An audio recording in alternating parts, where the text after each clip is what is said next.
Mon mari disait que ma meilleure amie était, comme une sœur, jusqu'à ce que j'entre dans notre chambre et que je la trouve allongée à côté de lui, portant le bracelet de ma mère. Le même qu'il avait promis de protéger toute sa vie. Et à ce moment-là, j'ai su que leur secret était plus grand que tout ce que j'avais jamais imaginé. Je me souviens encore du son avant de le voir. Un rire, bas, essoufflé, et bien trop familier. Ma porte d'entrée était verrouillée, mais je n'ai même pas réfléchi une seconde en descendant le couloir. C'était ma maison, mon espace, mon sanctuaire.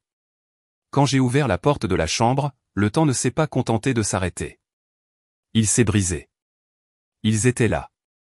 Jason, mon mari, étendu sur les draps que nous avions choisis ensemble l'été dernier.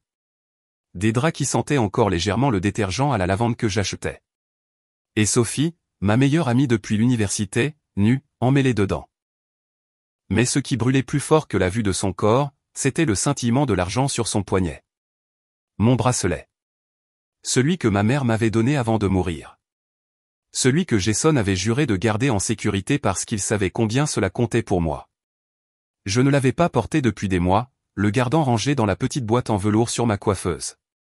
Et voilà qu'il était là, enroulé autour du poignet de Sophie comme un trophée qu'elle pensait avoir gagné. Je me suis figé dans l'embrasure de la porte. Ma gorge s'est nouée, mon estomac s'est tordu si violemment que j'ai pensé que j'allais vomir là sur le parquet. Jason s'est redressé d'un bond, cherchant le drap, son visage devenant pâle. Sophie a haleté, sa main s'est portée à son poignet comme si elle pouvait cacher le bracelet en le pressant contre sa peau.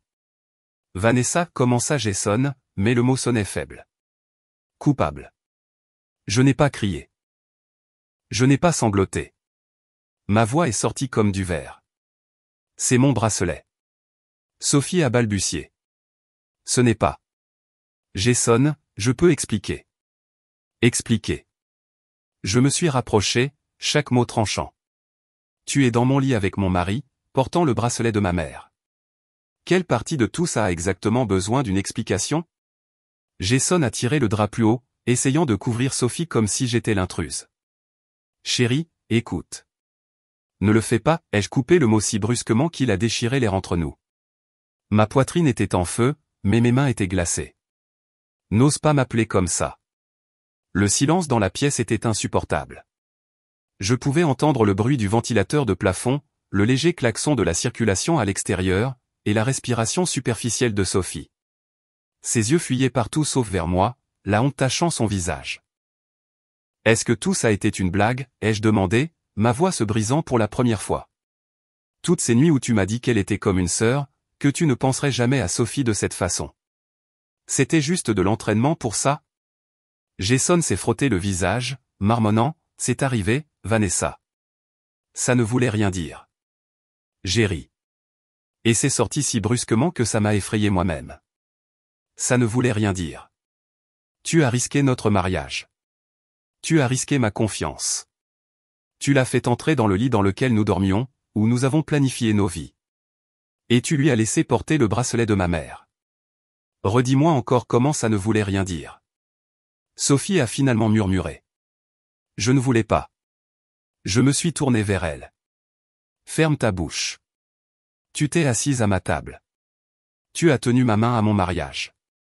Tu as juré que tu me protégerais toujours comme une sœur.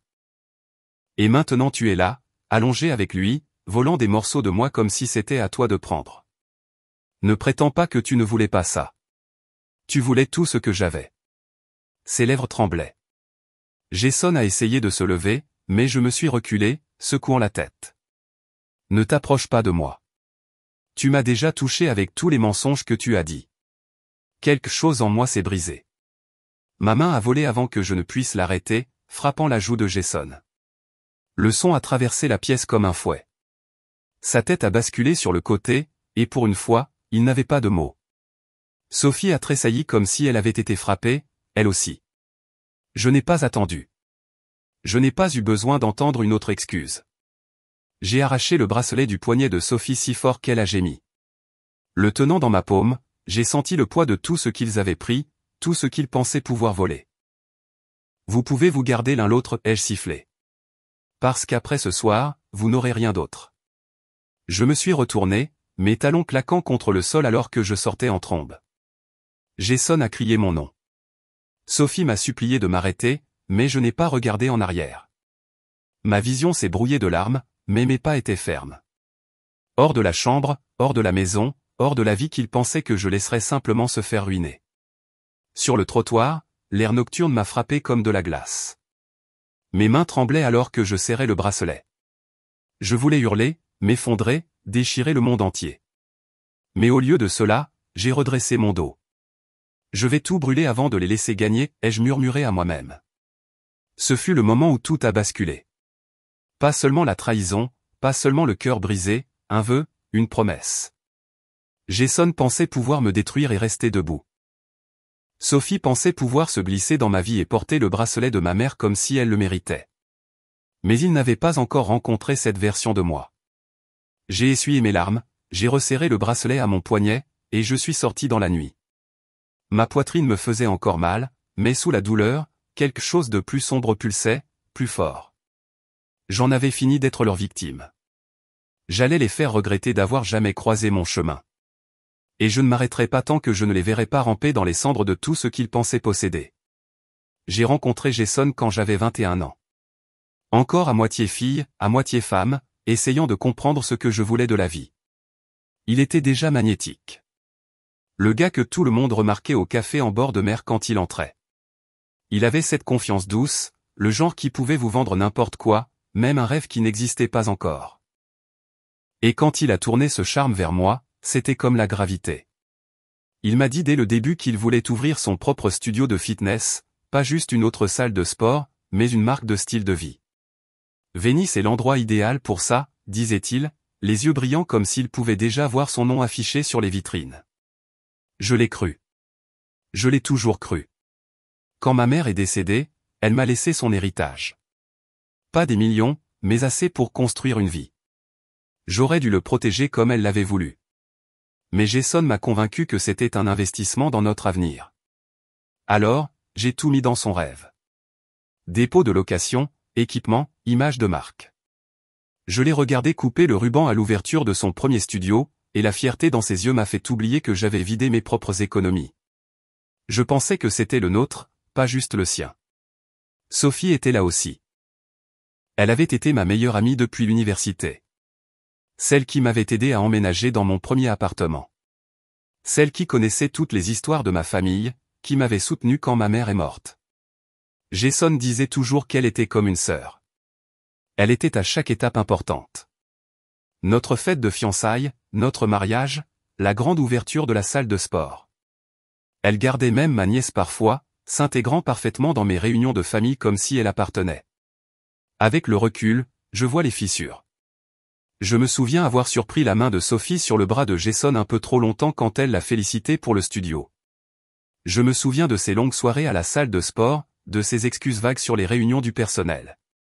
Quand je le demandais, il riait et disait « Tu es paranoïaque, Nessa. » Sophie, allez. Elle fait partie de la famille. Et je me suis laissé croire parce que l'alternative était trop douloureuse à affronter. Mais les petites choses s'accumulaient. Sophie apparaissant avec du café juste comme Jason l'aimait. Même les matins où je ne lui avais pas dit qu'il travaillait. Ses améliorations vestimentaires soudaines, des sacs coûteux que je savais qu'elle ne pouvait pas s'offrir avec son salaire. Je me disais que j'imaginais des choses parce qu'admettre la vérité signifierait admettre que j'avais bâti ma vie sur un mensonge. La confirmation est venue de la seule personne à qui je ne m'attendais pas.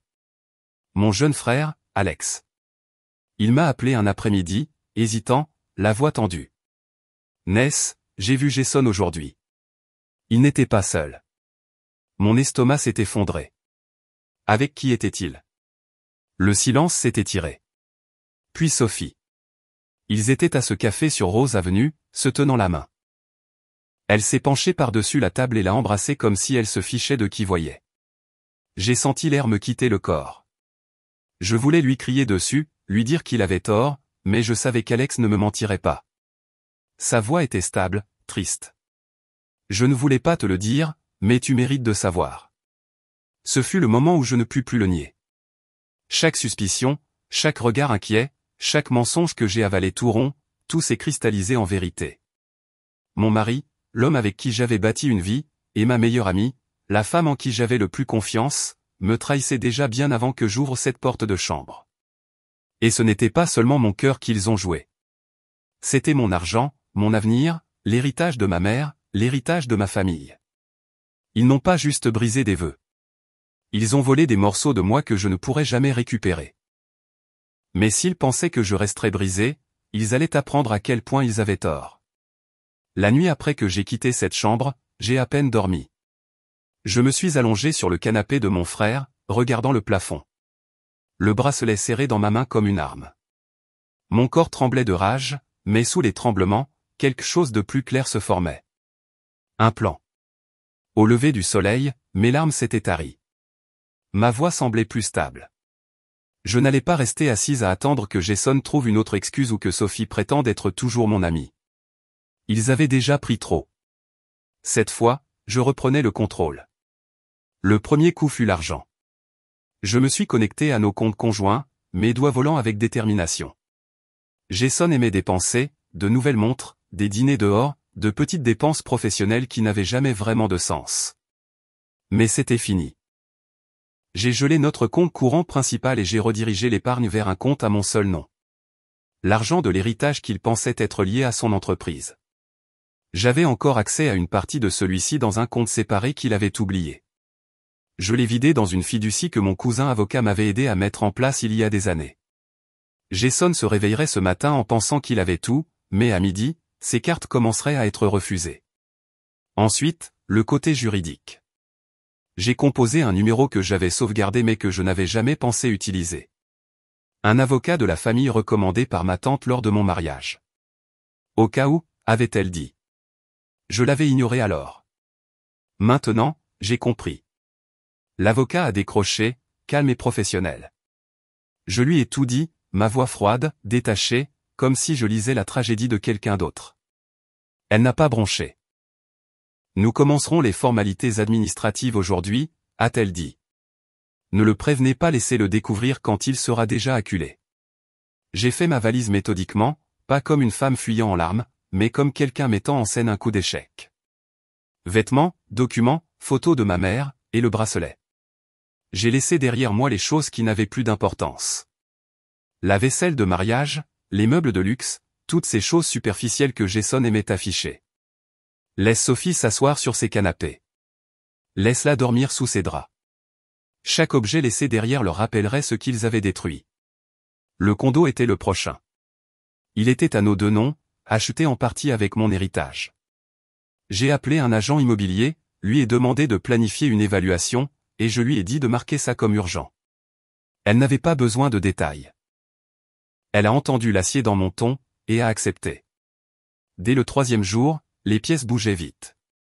Je logeais temporairement dans une petite sous-location près de la plage, calme et hors de vue de Jason. Il m'avait appelé 22 fois, laissé 7 messages vocaux. Au début, suppliant, puis en colère, puis pathétique. Je n'ai jamais répondu. Le 4e soir, il s'est présenté à la sous-location. Je m'y attendais. Les coups à la porte faisaient vibrer le cadre. Sa voix portait dans le couloir. Vanessa, ouvre la porte. Il faut qu'on parle. Je l'ai laissé frapper jusqu'à ce qu'il devienne rouge à travers le judas. Puis je l'ai ouvert juste assez pour m'appuyer sur le cadre, les bras croisés. Tu as déplacé de l'argent, a-t-il craché, la mâchoire serrée. Ma carte a été refusée aujourd'hui. Tu crois que tu peux juste. Je l'ai coupée. Notre carte, Jason. Et oui, je peux. Je l'ai déjà fait. Il a cligné des yeux, désemparé. Tu ne comprends pas la salle de sport? Non, ai-je dit, ma voix tranchante. Tu ne comprends pas. Tu as détruit ce mariage dès l'instant où tu as laissé Sophie entrer dans notre lit. Tu n'as pas le droit de me faire la leçon sur l'argent ou la loyauté ou quoi que ce soit d'autre. Tu as fait ton choix, son visage s'est tordu, la colère apparaissant. Tu exagères. J'ai souri alors, mais ce n'était pas gentil. Non, Jason.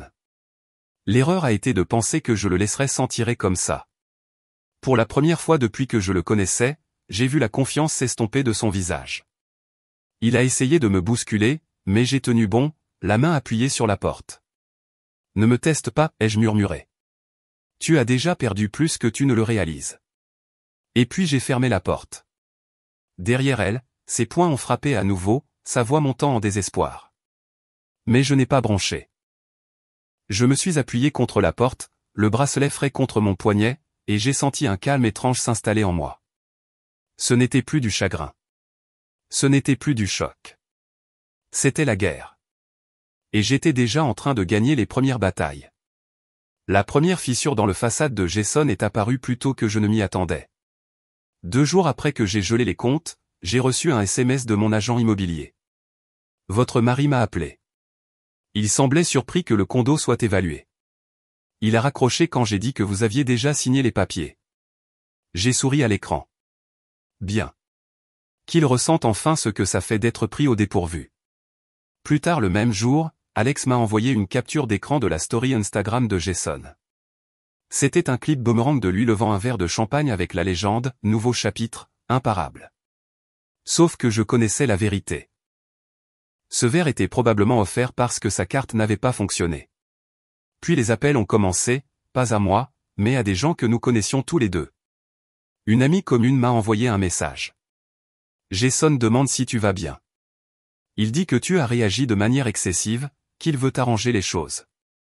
Est-ce vrai? Réagit de manière excessive. J'ai failli lancer mon téléphone à travers la pièce. C'était le mot préféré de Jason. Ma colère, mes instincts, mes limites, tout minimisé, dépeint comme de l'hystérie. Pas cette fois. Pendant ce temps, Sophie ne rayonnait pas non plus. J'ai rencontré son propriétaire en passant par l'ancien condo pour récupérer quelques boîtes. Il était appuyé contre la rampe, une cigarette pendant, et a dit, vous savez, votre ami me doit 2 mois de loyer. Je pensais qu'un homme riche lui couvrait ses factures. Il a ri, amer. Je suppose que non. Je n'ai pas répondu, mais à l'intérieur, j'ai ressenti quelque chose comme une satisfaction sombre. Qu'elle se débrouille. Qu'elle réalise que les promesses de Jason ne lui ont pas acheté la sécurité. Le bouche à oreille s'est répandu rapidement à Venise. Notre cercle social était soudé, et les commérages se déplaçaient plus vite que le vent de l'océan. Dès la fin de la semaine, je ne pouvais pas entrer dans un café sans sentir des regards sur moi. Des chuchotements traçant mes pas. Mais pour une fois, les chuchotements ne me descendaient pas. Ils déchiquetaient Jason. Il a couché avec sa meilleure amie, ai-je entendu une femme murmurer près du bar à smoothie. Dans leur propre lit, avec son bracelet, a murmuré une autre en retour, presque joyeuse. Ce détail, le bracelet, était déjà devenu une légende. Il le suivait comme une lettre écarlate. La preuve d'une arrogance si audacieuse qu'elle dégoûtait même les gens qu'il adorait autrefois. Ma famille, surtout Alex, s'est ralliée rapidement. Il est apparu avec des provisions à ma sous-location, jetant des sacs sur le comptoir. Tu te concentres sur le côté juridique, a-t-il dit fermement. Je m'occupe des petites choses. Sa voix portait un tranchant que je n'avais jamais entendu auparavant. Protecteur, presque féroce. Il avait toujours été mon petit frère, mais maintenant il me regardait comme s'il allait faire la guerre pour moi. Jason a dû sentir que le vent tournait parce que ce week-end-là, il a réessayé. Je sortais du bureau de l'avocat quand je l'ai vu adossé à sa voiture de l'autre côté de la rue, des lunettes de soleil cachant ses yeux. Vanessa, a-t-il appelé, faisant un pas en avant. J'ai continué à marcher. Attends. Il m'a attrapé par le bras. Pas fort, mais assez pour m'arrêter. Juste écoute-moi. Je me suis libéré. Ne me touche pas. Sa mâchoire a travaillé. Pendant un moment, le masque a glissé et j'ai vu la panique en dessous. Je suis désolé. D'accord, j'ai merdé. Mais ça, il a fait un geste vague. Vendre le condo, vider les comptes, les avocats. Tu exagères. Je l'ai interrompu une fois, riant, sèchement et sans humour. Tu exagères? Tu crois que geler des comptes et faire des crises te renforte? Tu ruines tout ce que j'ai bâti. Je me suis rapproché, baissant la voix pour qu'il ne puisse pas se méprendre sur mon sens. Tu as tout construit. Et je ne pars pas juste, Jason. Je prends tout avec moi. Pour la première fois, il n'avait pas de réponse. Il est juste resté là, bouche ouverte, me regardant m'éloigner. Ce soir-là, il m'a envoyé une série de messages. Des excuses, des suppliques. Des promesses de changer. Puis, comme je n'ai pas répondu, ils sont devenus furieux. Tu le regretteras. Tu reviendras en rampant. Mais il avait tort. Le seul qui rampait, c'était lui. Les conséquences ne faisaient que commencer, et c'est moi qui tirais les ficelles. Je savais que Jason n'arrêterait pas. Il était trop fier, trop accro aux apparences. Et pile au bon moment, l'invitation est arrivée. Une amie commune m'a envoyé un message. Jason organise un dîner à Arbor & Vine samedi. Il dit que c'est pour mettre les choses au clair. Tu y vas? Bien sûr, je n'étais pas invité directement. Il voulait mettre en scène, contrôler le récit. Arbor & Vine était l'un de ces endroits branchés de Santa Monica où tout le monde était serré les coudes, où l'on ne pouvait pas éternuer sans que quelqu'un ne le poste sur son story.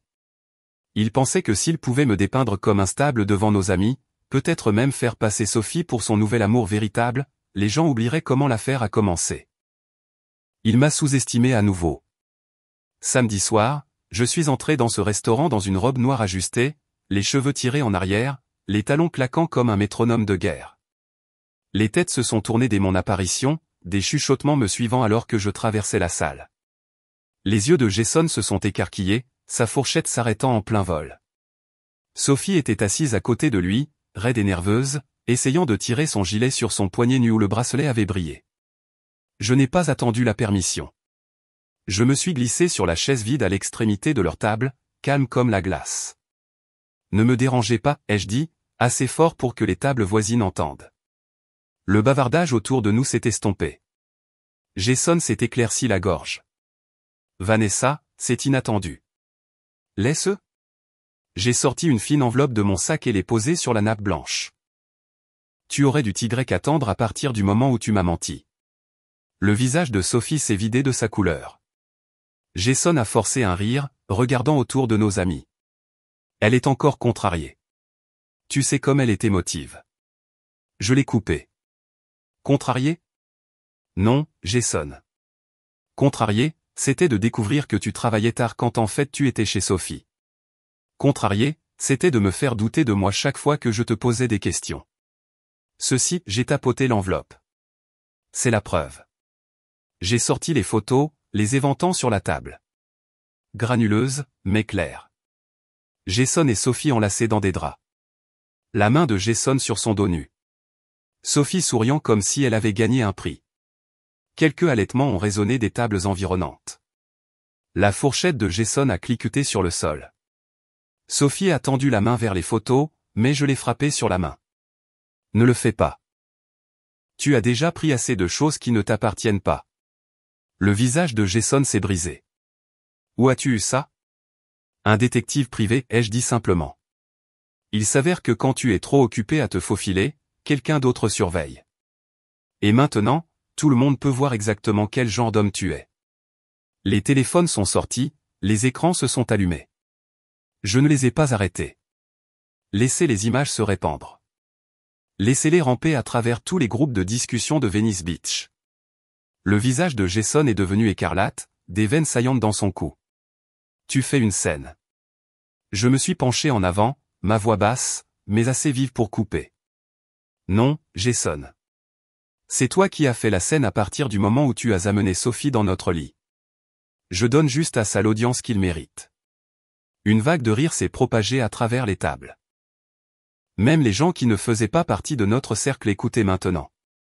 Sophie s'est recroquevillée sur sa chaise, les épaules rentrées. Je me suis redressé, lissant ma robe. Le bracelet de ma mère, ai-je dit clairement, était la seule chose qui me restait d'elle. Et tu l'as laissé ma meilleure amie porter pendant qu'elle était dans mon lit. Ce n'est pas de l'amour. C'est du vol. Et ça te dit tout ce que tu as besoin de savoir sur qui ils sont. Le silence était électrique. Chaque œil dans le restaurant était fixé sur Jason et Sophie. Puis j'ai prononcé la phrase qui s'est gravée dans la nuit. Elle portait mon bracelet. Il portera les conséquences. J'ai laissé les photos éparpillées comme des cendres sur la table, me suis retourné et je suis sorti. Les téléphones étaient encore levés, capturant chaque pas. Au moment où j'ai atteint le voiturier, je savais que ça se répandait déjà. Le hashtag viendrait plus tard, les mêmes, les récits chuchotés lors des brunchs et des salles de sport à travers la ville. Mais je n'avais pas besoin de le voir en tendance.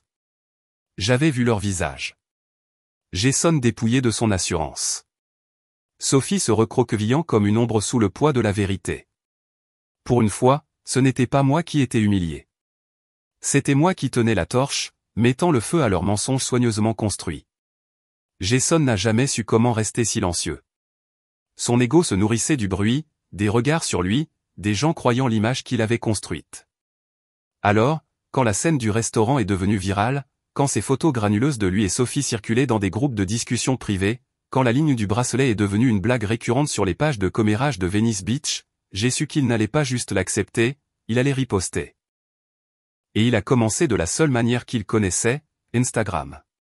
3 jours après la confrontation, il a posté une vidéo soigneusement choisie, assis dans son bureau de gym avec des poids et du matériel de marque en arrière-plan. Sa voix était basse, étudiée, presque répétée. Salut tout le monde, je veux juste mettre les choses au clair. Il y a eu beaucoup de rumeurs et de désinformations à mon sujet dernièrement. Je veux dire avant tout, je respecte ma femme Vanessa. Je l'ai toujours fait. Nous avons eu des défis comme n'importe quel mariage, mais certaines personnes déforment les mensonges et tordent les moments hors contexte. Sophie est une amie proche, rien de plus. Les émotions de Vanessa sont valables, mais la vérité a été déformée. Ne croyez pas tout ce que vous voyez en ligne. Il a terminé avec ce faux demi-sourire que je trouvais autrefois charmant. Ses abonnés ont inondé les commentaires de réactions mitigées. Nous te croyons, Jason. Les haters vont détester. Attends, elle ne portait pas son bracelet, non? Ça ressemble à du gaslighting, mec. Mais Jason n'était pas satisfait du mitigé. Il voulait une rédemption complète. La semaine suivante, il a accepté une invitation d'un influenceur lifestyle local, l'une de ces émissions qui prospérait sur les commérages de la communauté. Ils ont intitulé l'épisode Le magnate du fitness s'exprime, la vérité derrière les rumeurs d'adultère. Il s'est penché vers le microphone, les épaules carrées, la voix lourde d'une fausse sincérité. J'avoue que j'ai fait des erreurs, a-t-il dit. J'aurais dû mettre des limites avec Sophie plus tôt. Mais j'aime ma femme. Je ne l'ai jamais trahie. Ce récit selon lequel j'ai triché est une campagne de diffamation et c'est douloureux qu'elle y croit. L'animateur a hoché la tête avec sympathie, mais quand l'épisode est sorti, la section des commentaires l'a démoli. Des limites, mec, elle portait le bracelet. Il est vraiment allé sur un podcast pour dire des mots de gaslighting avec sa poitrine. Vanessa mérite mieux. Point final. Je n'ai même pas eu à lever le petit doigt. Jason s'enterrait lui-même, mais je n'allais pas me fier uniquement au ridicule public.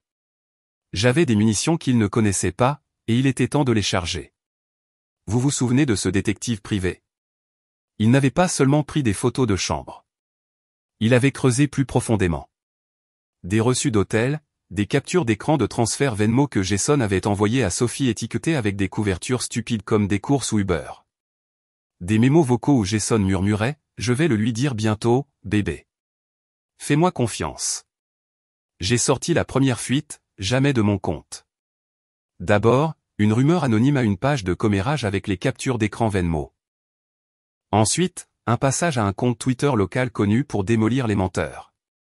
En quelques heures, les hashtags comme hashtag #BraceletGate et hashtag Jason Exposed étaient en tête des tendances dans la bulle de Venice Beach. Jason a essayé de riposter. Il a posté une autre vidéo, plus frénétique cette fois. Écoute, ces captures d'écran sont fausses. N'importe qui peut retoucher une note Venmo. Ne laissez pas des gens aigris avec un agenda influencer votre point de vue. Mais les dégâts étaient déjà faits. Quelqu'un a comparé l'écriture des reçus à sa signature de contrat de gym. Identique. Une autre a posté l'audio de son mémo vocal, le superposant à un mème. Fais-moi confiance, bébé. Dernier mot célèbre. Les clients ont commencé à annuler leurs abonnements à sa salle de sport. Un sponsor pour son nouveau supplément de fitness a discrètement retiré son accord. Son personnel murmurait, le moral est en baisse. L'un d'eux m'a même envoyé un DM anonymement, il nous blâme pour tout. Merci de l'avoir exposé. Nous avons fini de le couvrir. Sophie n'a pas échappé non plus. Des captures d'écran de ses textes vantards ont fuité. Des choses qu'elle avait envoyées à une amie il y a des mois. Il dit qu'il la quittera bientôt. Je vais enfin obtenir ce que je mérite. Internet n'avait aucune pitié. Elle a désactivé son Instagram en 24 heures. Dès la 3e semaine, Jason était acculé. Chaque tentative de se présenter comme victime ne faisait qu'alimenter le feu. Plus il parlait, plus les preuves affluaient. C'était comme regarder quelqu'un se débattre dans des sables mouvants. Chaque mouvement le tirait plus profondément. Le coup final est arrivé de manière inattendue. Des enregistrements audio. Cette fois. Sa voix enrouée par le whisky, se vantant auprès d'un collègue de la facilité avec laquelle il était de me tenir en laisse. Ses mots exacts, elle est trop loyale pour partir. Je pourrais brûler la maison et elle me supplierait quand même de rester. Ce clip est devenu viral plus vite que tout le reste. Les hashtags se multipliaient. Beg Me to Stay était en tête des tendances pendant des jours, utilisé par des femmes partout pour partager leurs propres histoires de trahison et de survie. Ce que Nathan voulait dire comme cruauté est devenu un cri de ralliement contre lui. À la fin de la semaine, les sponsors ont commencé à se retirer de son entreprise. Un investisseur a publié une déclaration le distancing lui-même, citant des préoccupations éthiques. Des articles spéculaient si la faillite était inévitable. Nathan voulait les feux de la rampe. Maintenant, il le brûlait vif. Et moi? Je n'avais pas à crier. Je n'avais pas à supplier. Tout ce que j'avais à faire, c'était regarder le monde le voir pour ce qu'il était vraiment. Pendant des années, il a contrôlé le récit, l'image, l'histoire de nous. Mais maintenant, le scénario était le mien. Et je n'avais pas fini. Au moment où les avocats nous ont traînés au tribunal, Jason ne ressemblait plus du tout à l'homme que j'avais épousé. Ses costumes sur mesure pendaient plus lâchement, son sourire s'étirait finement, et ses yeux fuyaient comme s'il attendait que quelqu'un d'autre attaque. Pendant des années, il avait été intouchable. Le garçon d'or à la mâchoire acérée et à la langue plus acérée. Maintenant, il ressemblait à ce qu'il était. Une proie acculée. Mon avocate Marissa était impitoyable. Elle a tout exposé. L'héritage que j'ai versé dans sa start-up. La piste papier des dépenses détournées vers Harper. Les captures d'écran, les enregistrements, chaque pièce à conviction était un autre clou dans le cercueil de sa crédibilité. Jason a essayé de s'opposer, a essayé de bluffer pour traverser les dépositions, mais même son avocat avait l'air épuisé de le défendre. Quand Marissa a projeté les reçus d'hôtel à l'écran, montrant des fonds de l'entreprise utilisés pour ses escapades du week-end avec Harper, le visage de Jason est devenu écarlate. Quand elle a lu à voix haute son enregistrement ivre, elle est trop loyale pour partir. Je pourrais brûler la maison et elle me supplierait quand même de rester. Sa tête est tombée dans ses mains. Je suis restée immobile, pas satisfaite, pas souriante, juste stable. Parce qu'il ne s'agissait pas de théâtre. Il s'agissait de reprendre tout ce qu'il pensait pouvoir me dépouiller. La décision du juge fut rapide. J'ai obtenu la garde majoritaire de Mia, la maison, et une part substantielle de l'entreprise puisque mon héritage avait financé son lancement. Nathan s'est battu, bien sûr. Il a soutenu que je n'étais pas impliqué dans l'entreprise. Marissa a répliqué avec des preuves documentées de ma contribution financière, mes premiers rôles consultatifs, et les propres emails de Jason me créditant d'avoir aidé à obtenir des investisseurs. Quand le marteau est tombé, l'entreprise ne lui appartenait plus seule. Le coût financier l'a anéanti. Sans contrôle des comptes, sans la confiance des investisseurs, l'empire qu'il avait bâti sur mes sacrifices commença à s'écrouler. Un par un, les contrats se sont dissous, les sponsors se sont retirés. Son propre conseil d'administration a voté pour le priver de son pouvoir de décision. Nathan n'était plus le PDG visionnaire. Il était un passif. Et Harper, elle était nulle part en vue. Après la confrontation au restaurant, après le rejet froid et public du docteur Mitchell, elle s'était tue. Des rumeurs circulaient. Dépôt de divorce, litiges immobiliers, son nom effacé des conseils d'administration caritatifs. Elle est devenue radioactive et Nathan s'est retrouvé seul dans les retombées. La dernière coupe est venue de sa propre famille. Son père, un homme qui autrefois me traitait avec une politesse méprisante, m'a appelé un soir. Sa voix était lourde, lasse. Isabella, dit-il, je ne peux pas cautionner ce que mon fils a fait. Vous aurez notre soutien pour aller de l'avant. Mia est toujours notre petite fille. Ce n'était pas de l'affection. C'était une reconnaissance. Pendant des années, j'avais été l'étrangère lors de leur dîner poli. La femme tolérée parce que je gardais Nathan stable. Maintenant, c'était moi qui détenais l'héritage, et Nathan était l'embarras qu'il voulait oublier. Son frère est allé plus loin. Une déclaration publiée par l'intermédiaire de son entreprise le distance publiquement de Nathan. Nous ne pouvons en bonne conscience nous aligner sur des pratiques qui violent à la fois l'éthique et la confiance familiale. En termes commerciaux, c'était une condamnation à mort. Le dernier filet de sécurité de Nathan s'est rompu. La maison est devenue officiellement mienne en quelques semaines. Je l'ai parcourue, une boîte à la main, collectant les derniers vestiges de l'existence de Nathan. Ses costumes, ses trophées, les photos qu'il insistait pour laisser en place parce qu'elles faisaient de nous le couple parfait. Une par une, elles sont allées au stockage. Les murs semblaient plus propres sans lui. Mia s'est adaptée plus vite que je ne m'y attendais. Elle posait moins de questions sur son père, bien que je la surprenne à me regarder attentivement comme si elle étudiait à quoi ressemblait la force. Je me suis assuré qu'elle la voit. Pas de larmes sur le sol de la cuisine, pas d'appels téléphoniques suppliants, juste des limites claires et calmes.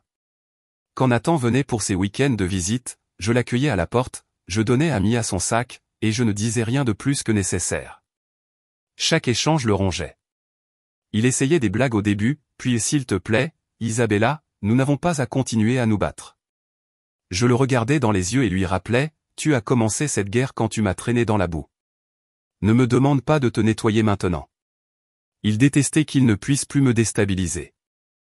À la fin de l'été, la vie qu'il avait bâtie avait disparu. Ses actions de l'entreprise avaient été liquidées. Son bail d'appartement était en défaut de paiement. Il a emménagé dans une location exiguë à la périphérie de la ville. Un loin des suites pentouses qu'il avait l'habitude d'afficher. Les mêmes gens qui s'accrochaient autrefois à son charme maintenant traversaient la rue pour éviter d'être vus avec lui. Un après-midi, j'ai entendu 2 femmes au supermarché chuchoter alors que Nathan passait, non rasé, serrant une caisse de bière bon marché. C'est lui, non? 2 bracelets de gâte? Leur rire le suivait à l'extérieur de la porte. Je n'ai pas souri, mais je ne les ai pas arrêtés non plus, car l'humiliation était exactement ce qu'il avait voulu pour moi. Et maintenant, c'était à lui de vivre avec ça tous les jours. L'ironie était mordante. L'homme qui me disait autrefois que je ne serais rien sans lui était maintenant rien sans moi. Sa chute n'était pas un accident.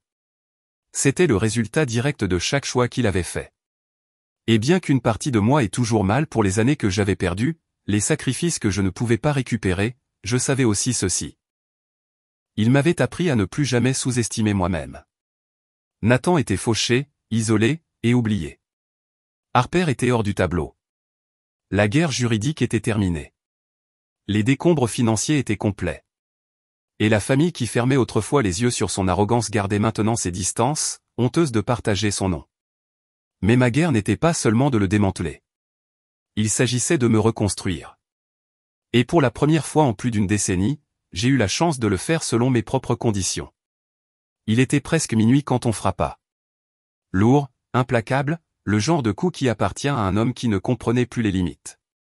Je savais déjà qui c'était avant même d'ouvrir la porte.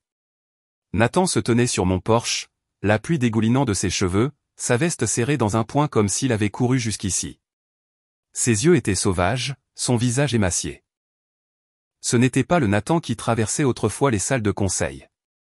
C'était un homme vidé par ses propres choix. Isabella, dit-il, la voix brisée. S'il te plaît, écoute-moi. Je croisai les bras, bloquant l'embrasure de la porte. Tu ne devrais pas être ici. Il passa une main dans ses cheveux, désespéré. Je ne sais pas où d'autre aller. Tout le monde m'a tourné le dos. L'entreprise, les investisseurs, même ma famille. Harper est parti. J'ai tout perdu. Je n'ai pas bougé. Tu veux dire que tu as perdu le contrôle, dis-je lentement. Il y a une différence. Il tressaillit mais continua. Je sais que j'ai merdé. Je sais que je t'ai fait du mal. Mais tu ne peux pas laisser ça être ma fin. Nous avons bâti une vie ensemble. Tu ne peux pas juste partir comme si ça ne signifiait rien. L'audace me fit presque rire. C'était lui qui avait donné notre vie à une autre femme. C'était lui qui l'avait paradé en public portant le collier de ma mère. Et maintenant, il voulait que je le soutienne parce que le monde le voyait enfin pour ce qu'il était. Tu ne m'as pas perdu à cause d'une erreur, Nathan, dis-je lentement. Tu m'as perdu parce que tu m'as traité comme si j'étais jetable. Comme si mes sacrifices, ma loyauté, mon amour ne comptaient pas. Et maintenant, Tu te tiens là parce que tu sais enfin ce que ça fait d'être jetable toi-même. Sa voix craqua. Je ne peux pas perdre Mia. Cela a frappé plus fort, mais je suis resté stable. Tu n'as pas pensé à Mia quand tu te faufilais hors des hôtels avec Harper. Tu n'as pas pensé à elle quand tu as humilié sa mère devant toute la ville. Tu n'as pas le droit de sortir son nom maintenant comme ton bouclier. Il s'est rapproché, la pluie dégoulinant sur le parquet. Je peux changer. S'il te plaît, Isabella, donne-moi une autre chance. Je ferai n'importe quoi. Je l'ai regardé dans les yeux, cherchant ne serait-ce qu'un éclair de l'homme en qui j'avais cru autrefois. Mais je n'ai vu que du désespoir. Pas de l'amour, pas de remords, juste un homme s'accrochant à la seule personne disposée à ouvrir la porte. Penses-tu que supplier te rend différent de l'homme qui m'a trahi, demandai-je doucement. Ce n'est pas le cas. Ça te rend juste pathétique. Ses épaules s'affaissèrent, ses yeux se remplirent de larmes. Il n'a pas pris la peine de les cacher. Je ne peux pas faire ça sans toi. Pendant un moment, le silence plana entre nous, lourd de tout ce que nous étions autrefois. Et puis je l'ai dit. Tu es l'architecte de ta propre destruction, Nathan. Ne me regarde pas pour reconstruire ce que tu as brûlé. Les mots sont tombés comme un coup de grâce. Sa bouche s'est ouverte, s'est fermée. Il a avalé difficilement, mais rien n'est sorti. Je ne sais pas comment vivre sans toi. Je me suis penché en avant, ma voix tombant à un murmure. Tu aurais dû y penser avant de me détruire. Son visage s'est effondré, un sanglot coincé dans sa gorge. Il s'est laissé tomber sur les marches du palais de justice, les mains couvrant son visage, les épaules tremblantes. Je ne sais pas comment vivre sans toi. Les gens qui passaient jetaient un coup d'œil, certains chuchotant, mais je ne me suis pas arrêté. Je ne l'ai pas réconforté. J'ai redressé mon dossier serré dans ma main et je l'ai regardé une dernière fois. Tu es l'architecte de ta propre destruction.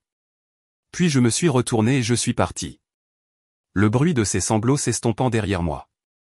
Pour la première fois depuis des mois, l'air semblait plus léger. Mes pas semblaient plus forts. La guerre était terminée et j'avais gagné. 6 mois plus tard, je ne reconnaissais presque plus ma propre vie. La sous-location près de la plage s'était transformée en un petit appartement lumineux qui m'appartenait. Le genre d'endroit qui sentait le café frais et la possibilité au lieu de la trahison. J'avais lancé une entreprise de coaching bien-être, quelque chose que j'avais toujours voulu mais que je n'avais jamais eu le courage de poursuivre. Pendant que les rêves de Jason absorbaient tout l'air de la pièce, les clients venaient à moi pour l'équilibre, pour la force, pour la clarté que j'avais été forcé de tailler dans ma propre douleur. Et pour la première fois, j'avais l'impression de ne pas construire l'empire de quelqu'un d'autre. Je construisais le mien. Le bracelet n'a jamais quitté mon poignet. Pas parce que j'avais besoin d'un rappel de lui, mais parce que j'avais besoin d'un rappel d'elle, ma mère, son héritage, son amour. Il ne symbolisait plus ce qui avait été volé. Il symbolisait ce que j'avais récupéré. Les gens chuchotaient encore le nom de Jason dans Venice, mais il n'avait plus de poids. Il n'était qu'un conte d'avertissement. Un homme qui avait tout brûlé en poursuivant ce qui ne lui appartenait pas. J'ai entendu dire qu'il dormait chez des amis, parfois aperçus sur la promenade, non rasés et les yeux vides. Sophie avait complètement disparu, ses comptes supprimés, sa présence effacée. La fille qui pensait autrefois mériter ma vie était revenue à rien. Et moi, je prospérais. Mon cercle était plus petit mais plus fort. Les amis qui sont restés ont prouvé leur loyauté par le silence et le soutien, pas par les commérages. Mon frère venait me voir tous les week-ends. Sa fierté en moi brillait chaque fois qu'il disait « Tu es plus forte que nous tous, Ness ». Certaines nuits, je marchais le long de la plage au coucher du soleil. Le Pacifique s'étendait sans fin devant moi. Le même tronçon d'eau que j'avais autrefois associé aux promesses de Jason me semblait maintenant mon propre horizon. Vaste, intact, à moi. Je pensais à la trahison parfois. À la façon dont elle m'avait éventré, m'avait brisé en morceaux que je ne savais pas pouvoir reconstituer. Mais debout là, les orteils dans le sable, j'ai réalisé quelque chose. La trahison ne détruit pas seulement. Elle révèle. Elle vous montre qui est vraiment quelqu'un. Et si vous le laissez faire, elle vous montre aussi qui vous êtes vraiment. Je n'étais plus la fille qui ignorait les signaux d'alerte, qui versait son héritage dans le nom de quelqu'un d'autre, qui confondait loyauté et amour. J'étais une femme qui avait traversé le feu et qui en était ressortie plus aiguisée, plus claire, plus forte. Jason pensait m'avoir tout pris, mais il n'avait jamais compris la vérité. Il ne m'avait pas pris mon avenir. Il m'avait seulement libéré de lui.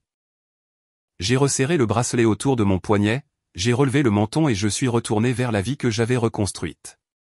Mon histoire ne s'est pas terminée dans cette chambre, ni à ce restaurant, ni même sur ces marches du palais de justice. Elle a commencé ici, dans la liberté. Merci d'avoir regardé. Si cette histoire vous a touché, j'adorerais entendre vos réflexions ou même vos propres expériences dans les commentaires ci-dessous. N'oubliez pas de cliquer sur le bouton j'aime et de vous abonner pour ne manquer aucune autre histoire comme celle-ci. Votre soutien signifie énormément.